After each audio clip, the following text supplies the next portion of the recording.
Dan, you know what I really hate? What? I hate getting up in the morning and having to go into a coffee house to get me a $5 cup of coffee. That's the definition of insanity. You know what else is crazy? Having to hear these dumb slogans like, the best part of waking up is blank in your cup. Yeah. No, the best part of waking up is going the hell back to bed. That is true. But now we're working with a great company called Trve Kvlt Coffee. Absolutely. Who, they don't have some sissy slogan.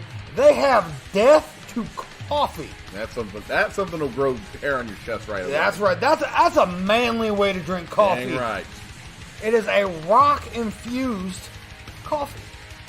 Some of the best death metal bands drink this after their concerts. Absolutely. Think your favorite? He's probably drinking it right now that you're listening to this. He's drinking Trve Kvlt Coffee just like we are. And the nice thing about Trve Kvlt is they're working wonderfully with Hillbilly Therapy. And for every dollar that you spend on their coffee, they're going to give it to us. Which everyone benefits there. Everybody benefits. You get coffee in the morning.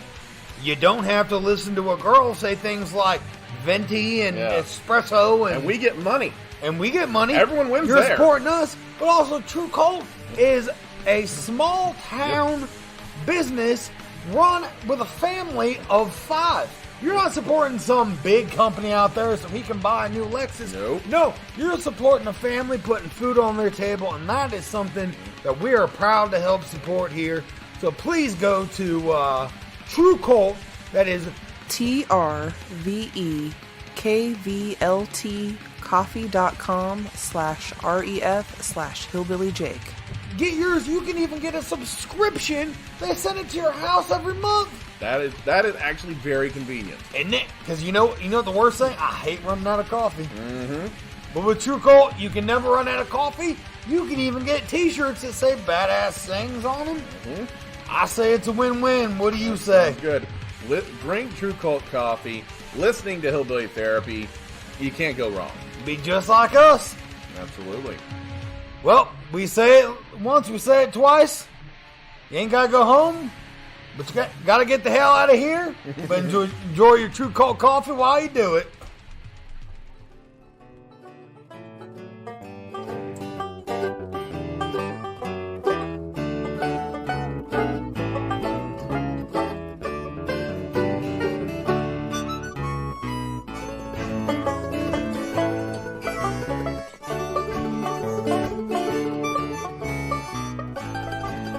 Welcome, ladies and gentlemen, to another episode of Hillbilly Therapy. I am your Hillbilly Therapist, Jake Hill. I'm here with my partner in crime, the Batman to my Robin, and everything else. I'm Dan Fraley. Alrighty then. We are here to help y'all. Y'all got questions? We may have answers. We don't really know. Yeah, we don't know. We're hoping. But most importantly, the reason y'all love coming back is the new segment that we have started known as our DMF of the Week. Oh, yeah. Cue the music. Yeah, we don't have music. Can't afford music. Damn. Yeah. Cue the sign. It's a podcast. Oh, damn. Yeah. Oh. Well, this is sad then. Yeah, a little bit. Well, you know what? I still feel smarter because our DMF of the week is a man that he tried to buy jewelry with a stolen debit card. Oh, it's a good start. All right. Yes. From a police auction. That's where the dumb takes a turn. You take a turn right into Dumbville at that point. He then tried to eat the debit card. At that point, if you're already that far into stupid, you just keep going. I mean, that's just commitment at that point. You just commit to the level of stupid. You know, if you're going to do it, and you're going to do it at a police auction, why wouldn't you eat it? I mean, really. Well, Yeah, that's pretty much, that is our DMF of the week. Woo, you dumb bastard. But the reason y'all come here and the reason we like doing this is, most importantly, y'all's questions, because you control this podcast by your questions. Yes, so, you do. Dan, can you hit him with the first question of the week? I think I can. Here we go. Speaking of someone who needs help, who's not dumb, someone who just needs help. This person's asked, how long can you wear jeans before you really have to wash them? I usually don't wash mine until I get them real greasy from the garage, or if they smell too much like iodine and nutsack. Since I'm in the shop every day painting cars, crawling under transmissions, and changing fluids, it feels like a waste of time and money to be at the laundromat all the damn time. First of all, thank you for saying things like iodine and nutsack, which, although a phrase, I can actually smell, you son of a bitch. Second of all, so matter of fact, this guy might be nominated for the DMF next time. I'm not saying he's going to win, but he might be nominated. He hasn't committed a crime. It's not a crime, but it's that phrase just made me nauseous. Anyway, how long can you wear them? I get the idea of being sick. What you should do is basic things. There's if they're going to be dirty and smelling like shit, don't bring them in the house.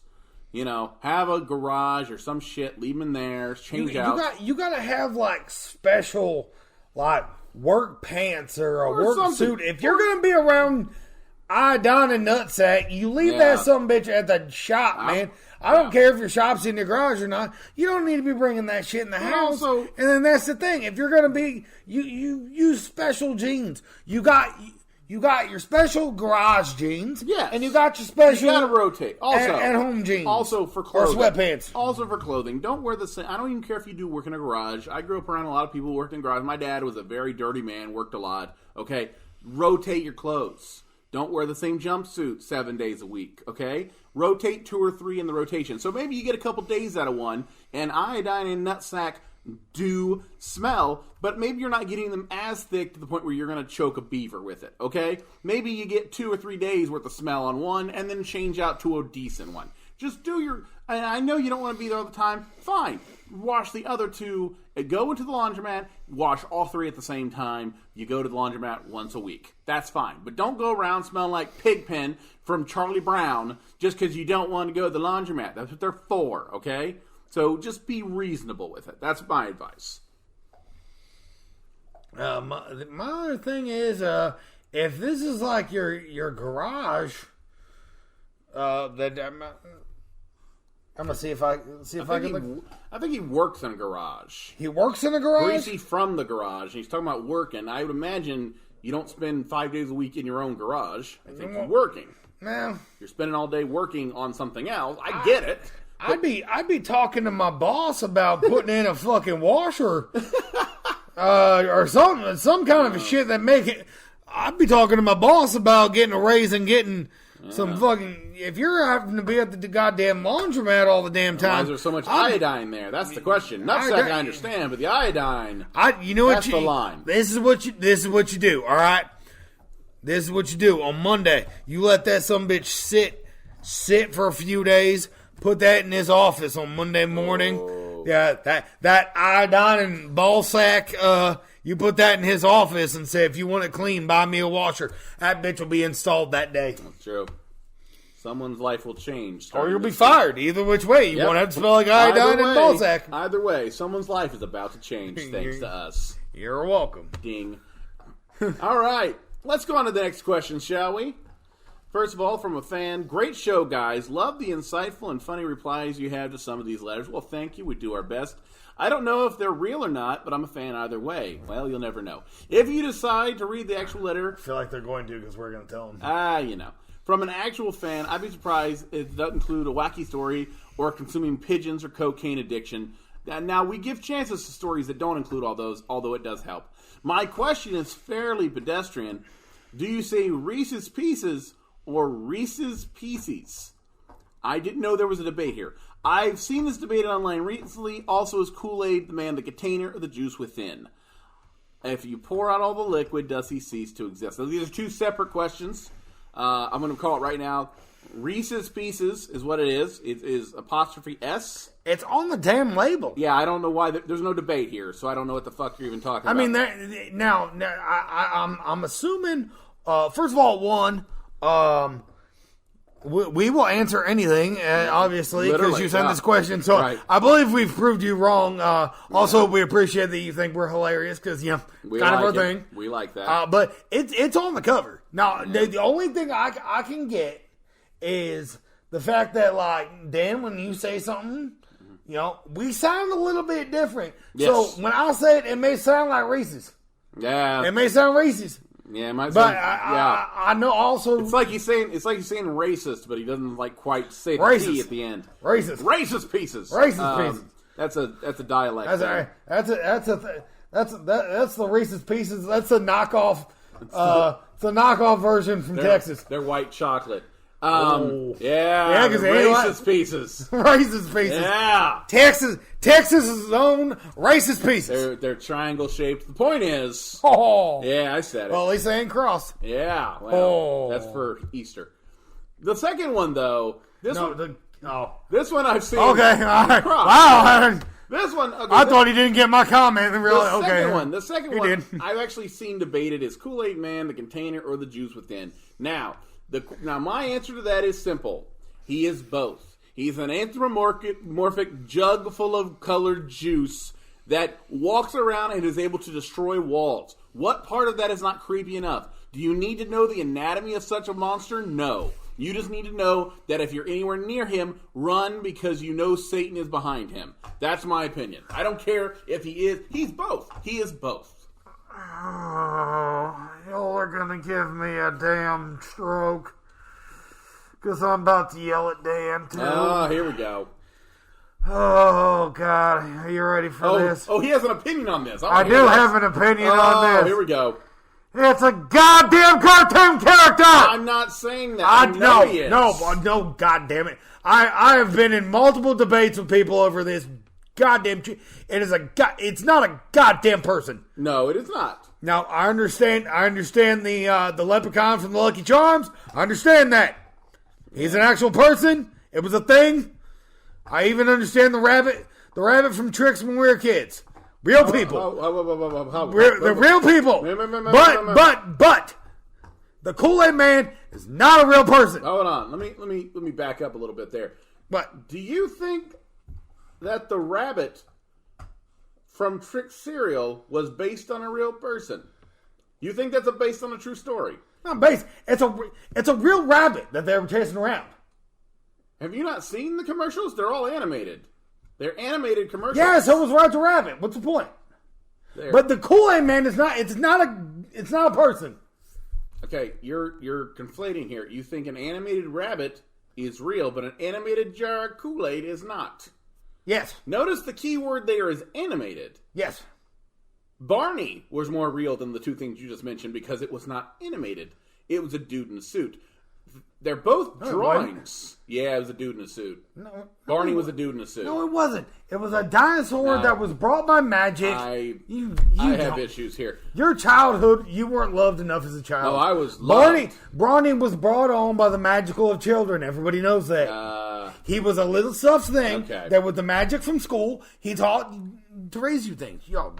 But no, the Kool-Aid Man, suddenly, he's a morphic, whatever the fuck you said. Anthropomorphic.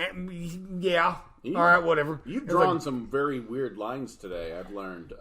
Fucking fair enough, but yeah. Oh, we believe in a jug full of Kool-Aid, but no. The fact that we believe in a rabbit, that seems dumb. There's rabbits everywhere. You can get them at the fair every year. We literally are about to celebrate Easter. But Barney... He comes to the house every year. But Barney was... He comes to the house every year for Easter. But yet... Barney... Somehow I'm dumb. But Barney was a real dinosaur. Is that what you're saying? No. He wasn't a real dinosaur. You said he was brought to life by love. He was a stuffed animal through the magic of education and PBS... because of viewers like you, was brought to life to help teach the kids very important facts. Because once the day ended, it still went back to being the stuffed animal that the asshole kids always left on the playground. Duh. Next question. I feel like this is one topic we are going to get back on. But, yeah. Okay. Moving on from whatever the hell that was. Is it still cool for a 45-year-old man to ride a BMX bike around town? No. I recently received my second DUI, there's your reason, and I don't have a license for the foreseeable future. But I got the sweet-ass mongoose I used to ride around in the 90s. Am I going to look like an idiot? It has pegs. Here's the thing. If you're 45, have a DUI, and you're riding a mongoose around, not only does it have pegs, there's a good chance you're the one being pegged. Now, no. Anyone above the age of 15 should not be riding a BMX bike anywhere for transportation. It just looks weird. It's like rollerblades. There was a time where pretty much anyone could get away with it, and then it became a time where no one could get away with it. BMX bikes are fine if you've never touched a female boob. And the minute you have, you put the bike away. Now, if you're good enough to become a pro, and you go out there and make $1 million with it, you're out there and you're making a lot of money as a BMX, good for you. You're grown, you're making video games, good for you, and I love you for it. But if you're anything beneath that, and you're a 45-year-old who's driving his DUI ass around town with a mongoose or whatever the hell because you have no other means of conveyance, yeah, you're a loser, okay? And I'm saying that as someone who himself has done things that made him look like a loser. So I'm not judging, I'm just stating facts. So no, just don't do it. Walk. I would rather you walk. I'd rather you drive a lawnmower than ride a fucking BMX bike in your 40s. No. You were really not loved much as a child. I was loved very well, but I was a child, and now you were so angry at a 45-year-old. Jesus Christ. Yes. You were bullied by these kids. No, not at all. We're going to get to I wrote one myself, but I'm no longer 14. That's the difference. Okay, first of all, with the changing of the seasons, there's a wonderful game that I like to play. Now, mind you, he has already spoiled this one for me because I do love playing. Exercise or DUI. Oh, that is a great game. For anybody that's out there, when you're driving through town, try to do it if you're in the passenger seat. But if you can drive and do it, it's fun too. But try to play exercise or DUI. It's really fun to look at somebody and figure out either they have a DUI, so they're having to ride their bike or walk or really anything. But that's really kind of a fun game to play. But if you're 45 years old, get a fucking mountain bike or something like that. Couldn't hurt. Yeah, I mean, at least put on, don't ride the same bike you've had since the 90s. And are you going to look like an idiot? Yeah. And you made yourself look like a dumber idiot by putting it has pegs. Like I love the fact that you thought I was going to be like, oh, motherfucker, it had pegs. It's the coolest damn bike. I bet you're going to totally kill it on the playground. Here's how you apply this rule. And when we're talking about this, you are halfway to pedophile. Here's how you apply this rule. If anything else you did in the 90s, if you did it today, would it look weird? The answer is yes. If you throw on a pair of Jinkos and make your way to a Crazy Town concert, all of those are fucking crazy. So don't do those because you're a grown man and Crazy Town's filled with drug addicts. Now, that's all it is. Crazy Town still performs? Somehow. Whenever this lead singer's sober. The point is... Fantastic. That's a true story. The point is, if it's something you did... We're not asking how he knows this, but sure. I know plenty. If you do things in the 90s, don't do them now. And that goes for everyone. That includes a lot of things, like listening to boy bands, wearing Jinkos, saying how cool Friends was. Yes, Friends was a great TV. We don't need a... We're not starting that debate. We don't need a reunion, okay? There's some things that are left in the past for a reason, including your sweet-ass mongoose. So that's my opinion. All righty. Well, I believe that is the end of another episode. We've learned some things about ourselves this week. Plenty. And apparently we've got more things to debate in the future. Yeah. This will not die. Apparently. I don't understand. It seems pretty fucking fairly figured out to me. But we've said it before. We'll say it again. You ain't got to go home, but you got to get the hell out of here. Y'all have a great night. Yes, I love her, and I know she loves me.